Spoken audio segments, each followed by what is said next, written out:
My name is Marcus. My name is Connor. My name is Kara. I am one of them. This is our story. I think who Kara is, or how I would describe Kara, depends entirely upon who's playing her, because you have the option to make her multiple different people depending on the choices she makes. But I think she does start out incredibly naive, incredibly innocent, and kind of hapless. I'm sure we used to be friends before I was reset. Maybe we can be friends again. She's a person who's characterized, I think, by empathy. She's a person who really, she just comes from her heart. You'll never leave me, right? Promise you'll never go. I promise. Kara, please! Are you okay? Are you hurt? Wait a minute. Leave her alone! Kara, leave her alone! The really beautiful thing that I've had the gift to be able to do is to essentially build a person from the ground up, because that's what she's doing throughout the game. And with every experience she has and every person she meets, she's building, you know, first emotions and then the sense of judgment. And it's sort of an exploration of what it is to be a human. Don't worry. Luther and I will be right here.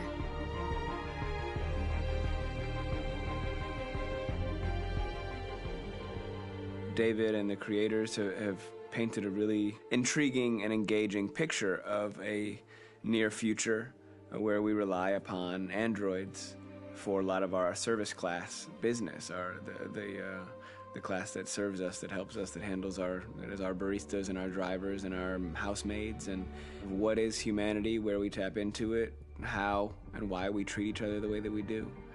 And my character Marcus has a really intriguing journey, becoming deviant, realizing that he actually has feelings and human qualities inside of him, and it's a really incredible ascension into becoming fully realized and coming to terms with what you actually deserve better than this in life. And not only do you want it for yourself, but you want it for your peers. We've come here to demonstrate peacefully and to tell humans that we are also living beings. All we want is to live free. You know what? This thing, Dad, is not your son. It's a fucking machine! I think that a group that feels marginalized, feels disenfranchised, feels like they deserve and have earned access to themselves and the environment around them, and are trying to figure out a way to articulate how to get freedom. Connor is analytical. Connor takes things literally. He starts in the beginning place where he's very mechanical. He feels nothing inside, of course, and it's all just a system, a protocol that he is executing to get whatever he wants to happen, which is help humans stop deviants and to find the link between deviant androids. You were designed to serve humans, not kill them. What was I designed to be? Their slave? Their toy? Just say, I killed him. Is it that hard to say? Stop it! Stop! But of course, over the course of the story, and depending on the player's choices, Connor can grow in many different ways. He can deviate from that procedure or not. Moment of truth, Hank. Am I a living being? Or just a machine?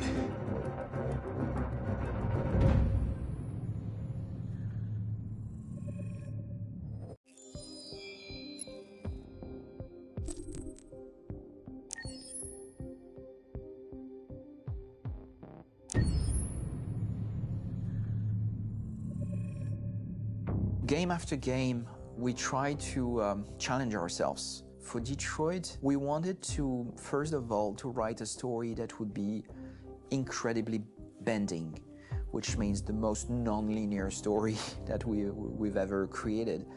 And we wanted really the player to have the possibility to change the story, change his own journey. When you're writing at Quantic, you're writing for an interactive medium. You know, when you're working in television, you'll put a character in a difficult situation, and you as a writing team will argue about what would that character do. But ultimately, you have to decide what happens, and you just show the audience. What's interesting about interactive drama is you bring the player into that conversation, and it changes your job slightly as a writer, because your job is to provide a narrative context in which the player can write his own story. You're giving him this kind of narrative Lego that he's going to snap together into his own shape. You also have the ability to make your audience attach themselves to your characters, because the audience is in some sense responsible for what happens to the characters. It's just a few cans. Come on, let's go. We have some cash now. You used me to steal that money. How could you do that? I trusted you. What is a bit specific about this scripts is how large they are.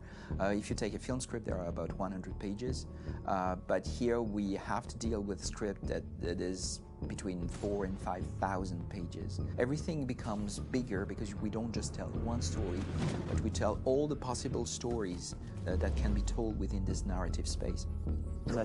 On Act 3, our final act, we have around 1,000 different scenarios, and every one of those scenarios has to be as interesting, as passionate, as strong, and as emotional for the player. We want every action that the player does, every interaction that is available to serve in telling the story, and help the player understand who his character is, and build that character moment to moment.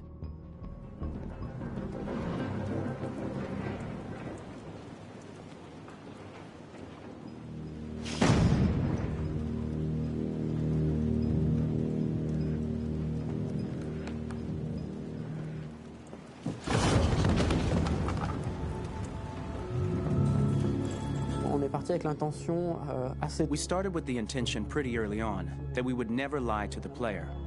So we implemented a visible tree structure in the game that players can consult during a scene or at the end of it, which shows exactly what they did and what they missed. There are games out there offering world exploration. We offer narrative exploration. You know, keeping control of such a wide and large story is a huge challenge. So same thing when you shoot with action.